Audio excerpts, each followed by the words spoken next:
Hey, are you tired of working on a slow laptop or PC? Well, we all know how frustrating it can be when our computer crashes frequently or takes ages to load. But don't worry, I got a solution for you. I will show you some easy and effective tips to make your PC lightning fast and optimize its performance. So what are you waiting for? Hit the subscribe button and watch my video to the end to learn how to make your computer run smoothly and efficiently. Trust me, you won't regret this. Click on Windows icon or Windows button on your keyboard. Click on search. Type run.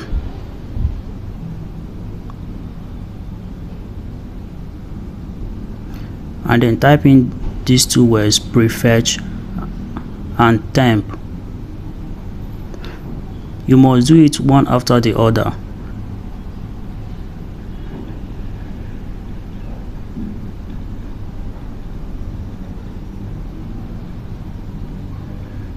After that, click on OK and then highlight these files here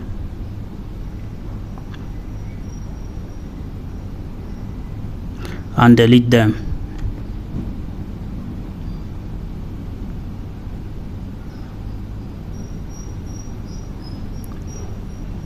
And after that, your PC will be super fast.